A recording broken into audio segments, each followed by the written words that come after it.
عقیدے کو پوری پختگی سے بیان کیا۔ حضرات گرامی، سرور عالم صلی اللہ علیہ وسلم کی غلامی یہ کائنات عالم میں اللہ رب العزت کا سب سے بڑا تحفہ ہے جو نبی دعائیں مانگ کے گئے، نبی دعائیں مانگ کے گئے کہ یا اللہ ہمیں حضور کو امتی بنا، اور ہمیں تو اللہ نے اپنے فضل سے حضور کا امتی بنایا۔ ہمیں کلمہ طیبہ لا الہ الا اللہ محمد رسول اللہ پڑھنا ہے۔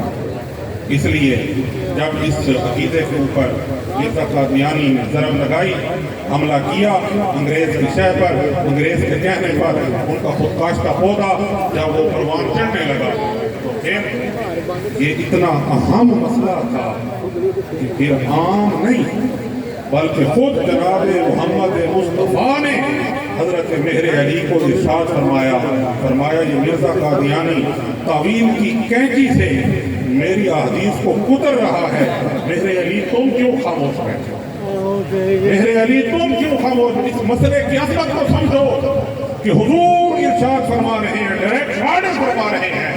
تو پھر حضرت مہر علی پھر آپ میدان میں تشریف لائے اور پھر آپ نے زبان حال سے یہی ارشاد فرمایا کہ بھائی تم کیا سمجھتے کہ نبی کا دین کا وارث ہے؟ نبی کا دین کو کوئی سنبھالنے والا نہیں ہے۔ یاد رکھیں جب بھی اس دین کے اوپر کڑا وقت آیا ہے، اس دین کو بچانے کے لیے حضور کی اپنی آل میں سے افراد ہوتے ہیں، حضور کی اپنی آل میں سے افراد ہوتے ہیں، کیونکہ قاعدہ قانون دنیا کا یہ ہے کسی کے گھر پہ حملہ ہو تو گھر والا اٹھتا ہے، ہمسائے بعد میں آتے ہیں۔ یہ نبی کا دین نبی کی آل کے گھر کا ہے، اس لیے جب بھی دین پر حملہ ہوتا ہے نبی کی آل کے افراد مٹ گئے، آل محمد کے مٹانے والے مٹ گئے، آل محمد کے مٹانے والے، جل بھونے خیمہ کربل کو جلانے والے اس حقیقت سے ہیں واقف یہ زمانے والے کہ زندہ ہے محمد کے گھرانے والے۔ تو حضور کے حکم پر حضرت قبلہ عالم سیدنا ابن مہر علی صاحب صدیق العزیز آپ میدان میں تشریف لائے، کلمی جہاد بھی کیا، عملی جہاد بھی کیا، ہر لحاظ سے اس کا مقابلہ کیا، لاہور میں تشریف لے گئے، 3 دن بیٹھے رہے۔ مرزا قادیانی نہیں آیا، مرزا قادیانی نے خود بلایا تھا لیکن نہیں آیا۔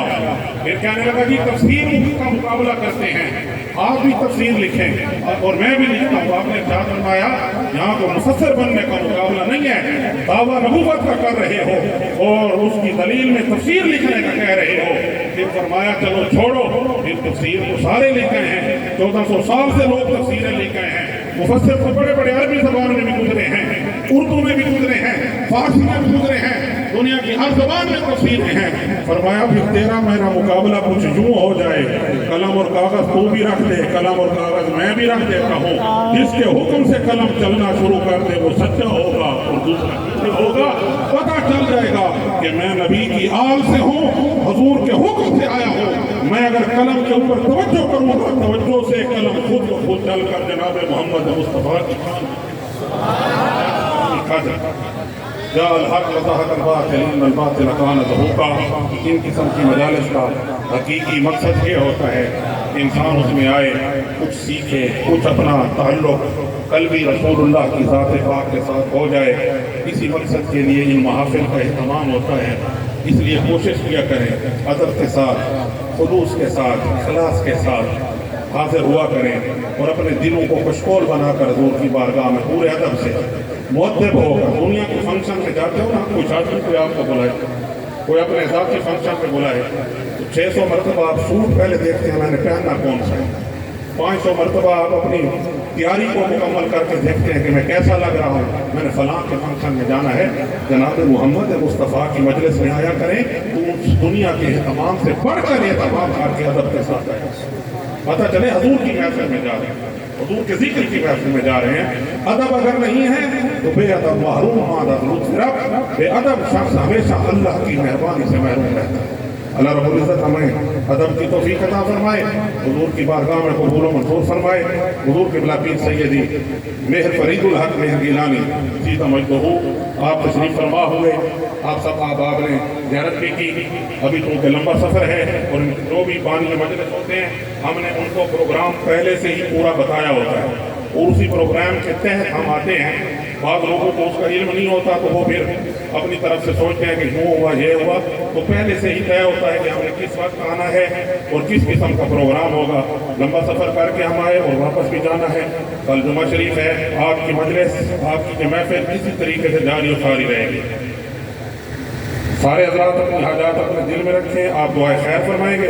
دعائے خیر کے بعد آپ روانہ ہو جائیں گے.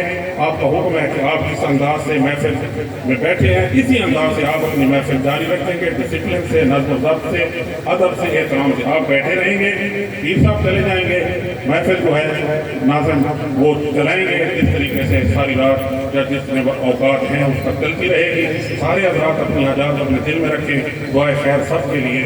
آمین. اللہم ربنا